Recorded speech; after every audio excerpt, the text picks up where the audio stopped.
27واں پارہ سورۃ الواقعہ آیت نمبر 71۔ اعوذ باللہ من الشیطان الرجیم، بسم اللہ الرحمن الرحیم۔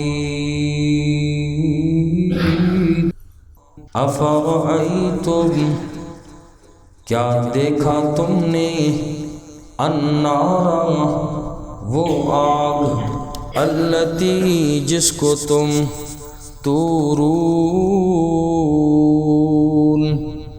جلاتے ہو، اانتم انشأتم، کیا تم نے پیدا کیا اس کا درخت، شجرتہا، اس کا درخت، ام نحن المنشئون،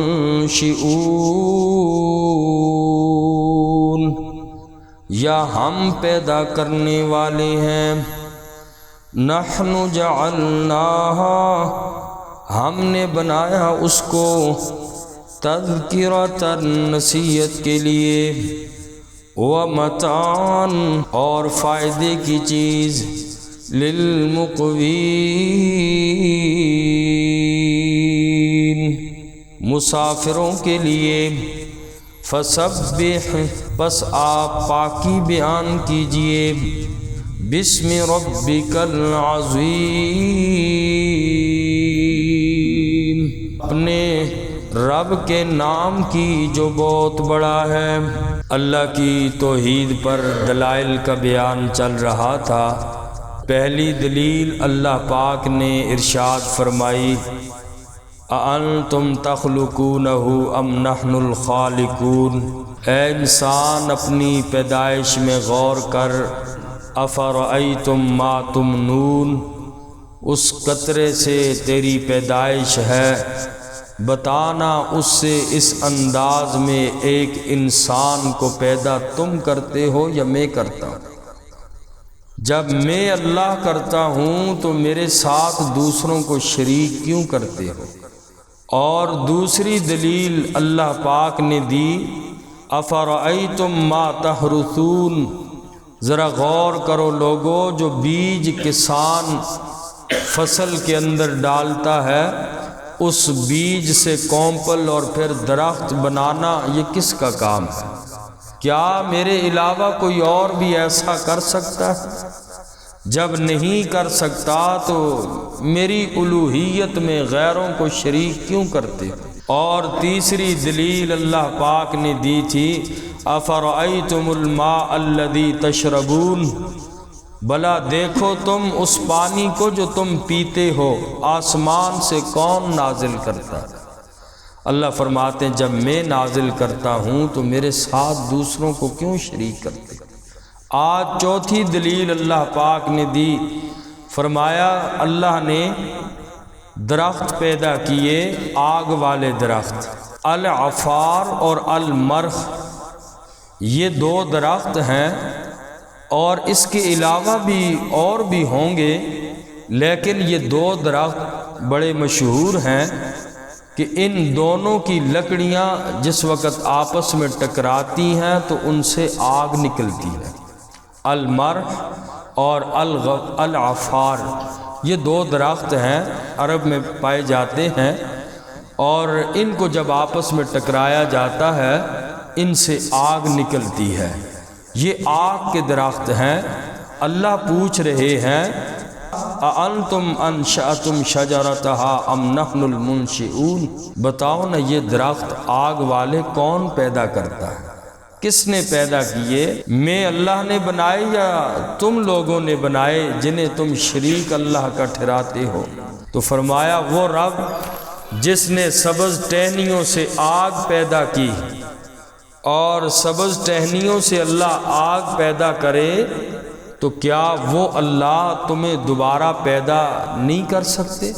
تم اس بات پر کیوں پشیماں ہوتے ہو، حیران ہوتے تھے مکہ کے مشرک کہ جب ایک دفعہ انسان مر جائے گا تو مرنے کے بعد دوبارہ زندہ ہمیں کوئی نہیں کر سکتا، یہ ان لوگوں کا خیال تھا۔ اللہ کریم نے یہ 4 دلیلیں پیش کر کے فرمایا ان چیزوں میں غور کرو نا، اگر یہ کام کرنے والا میں اللہ ہوں، ان چیزوں کو پیدا کرنے والا میں اللہ ہوں، تو میں انسان کو دوبارہ بھی پیدا کر سکتا ہوں۔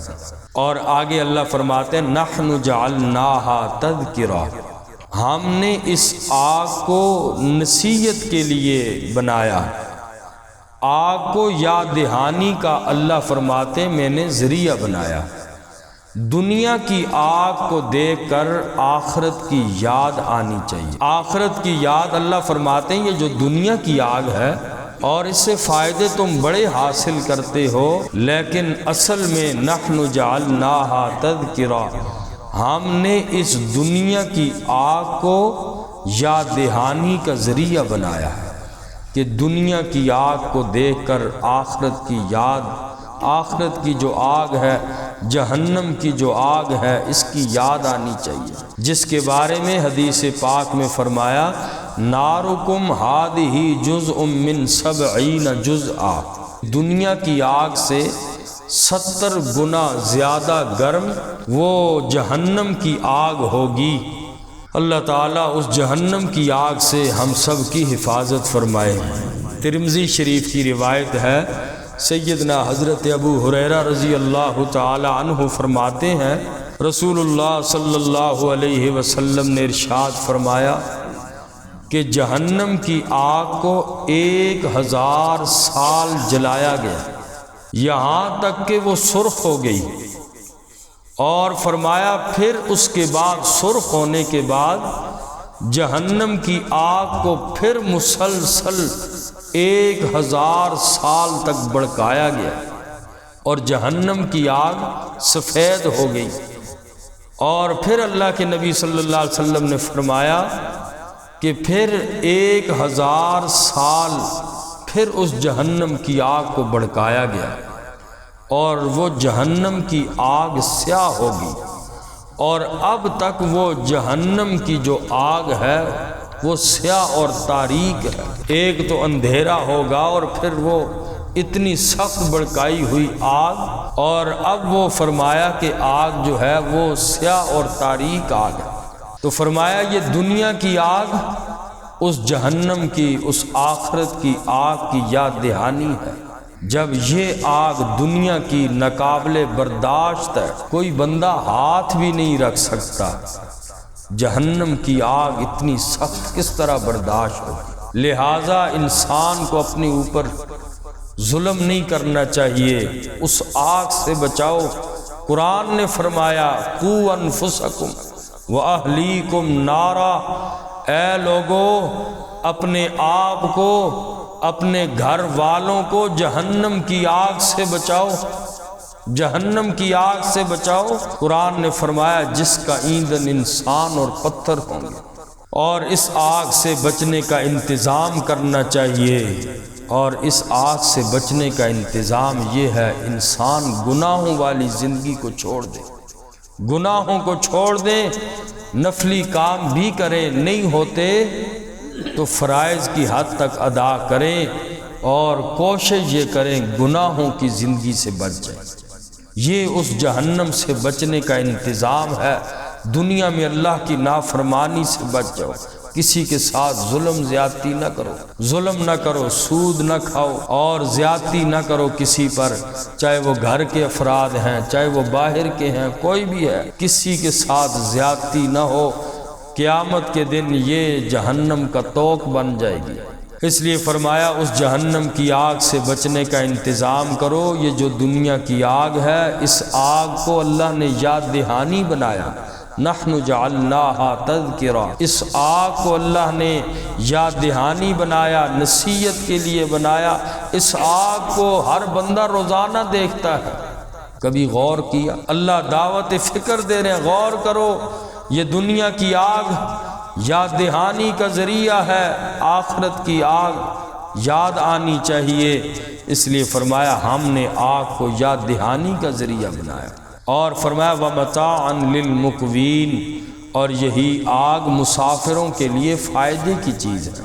جنگلوں صحراؤں کے مسافر سفر کے دوران کھانا پکاتے ہیں آگ کے ذریعے، دوسری ضروریات کے لیے آگ استعمال کی جاتی ہے، یہ تیل، یہ گیس، بجلی، شمسی توانائی، حتیٰ کہ ایٹمی توانائی، یہ سب آگ ہی کا حصہ ہے۔ اگر آگ نہ ہو تمام کارخانے، گاڑیاں، جہاز، ٹرینیں یہ بند ہو جائیں۔ اس لیے فرمایا کہ ضرورت مندوں کے لیے آگ بہت بڑے فائدے کا سامان ہے، بہت بڑے فائدے بھی ہیں، لیکن اصل میں فرمایا جعلناھا تذکرہ، یہ آخرت کی آگ کی یاد دہانی ہے۔ اس دنیا کی آگ کو برداشت نہیں کر سکتے تو آخرت کی آگ کو کیسے انسان برداشت کرے؟ اس لیے اپنے گھر والوں پر، اپنے بچوں پر، اپنے اہل و عیال پر انسان کو رحم کھانا چاہیے، اور آخرت کی فکر، آخرت کی سوچ بھی ان کو دینی چاہیے۔ صرف دنیا ہی پہ ذمہ داری نہیں ہے، اصل آپ حضرات سارے بڑے حضرات ہیں، سرپرست لوگ ہیں۔ قیامت کے دن آپ سے آپ کے اہل و عیال، بیوی، بچوں کے بارے میں پوچھا جائے گا۔ آخرت میں یہ نہیں پوچھا جائے گا ڈگریاں بڑی دلوائی تھی کہ نہیں، چاہے جتنی بڑی ڈگریاں دلوا دو دنیا کی، کچھ بھی کر لو، بڑے مکان اور کوٹھیاں اور محل بنا لو، سوال ان کا نہیں ہے۔ اور سوال ہوگا آخرت کے بارے میں، قوا انفسکم واہلیکم نارا، اپنے اہل و عیال کے ساتھ بیوی بچوں کو دین کی تعلیم و تربیت کا کیا اہتمام کیا، ان کی قبر روشن کی کہ نہ کی، ان کی آخرت کے لیے کیا کچھ کیا، یہ ایک شوہر کی ذمہ داری بنتی ہے۔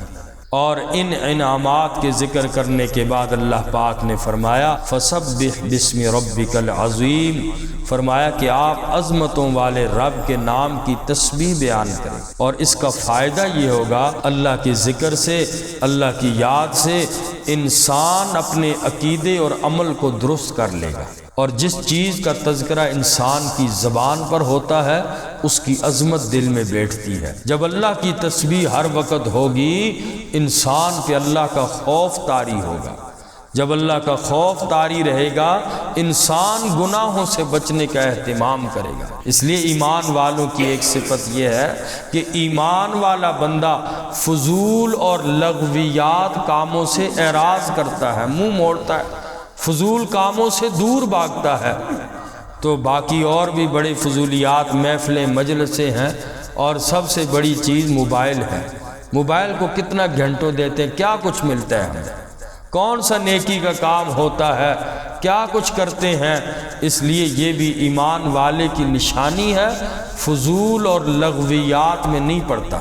تو اس لیے کوشش کریں، اس وقت جو موبائلوں نے تباہ و بربادی مچائی ہوئی ہے، بالخصوص کتنوں کی شکایتیں ہیں کہ گھر میں آتے ہیں اور سرپرست ہیں جو بھی ہیں، بس موبائلوں میں نہ بچوں کا دھیان ہے، نہ اسی طریقے سے گھر والوں کو دھیان ہے، اور موبائل میں یا پھر گیمیں ہیں یا پھر واٹس ایپ ہے، فیس بک ہے، وغیرہ وغیرہ، ان چیزوں سے کوشش کریں۔ ایمان والوں کی صفت یہ ہے اپنی آخرت کی تیاری کریں، اپنی اولاد کی فکر کریں، اور جہنم کی آگ سے بچائیں۔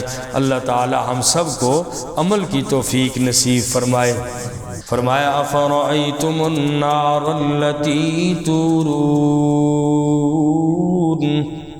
بھلا دیکھو تم وہ آگ، التی تورون، جس کو تم جلاتے ہو، اانتم انشأتم، کیا تم نے پیدا کیا، شجرتہا، اس کا درخت، ام نحن المنشئون،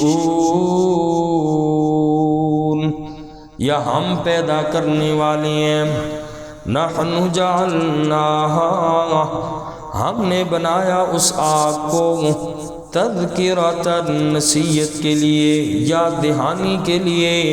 یہ دنیا کی آگ آخرت کی آگ کی یاد دہانی ہے، ومتاعًا، اور فائدے کی چیز، للمقوین،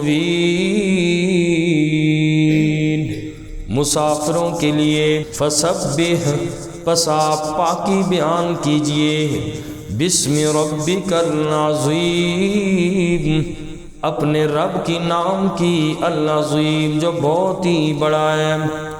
اللہ عمل کی توفیق۔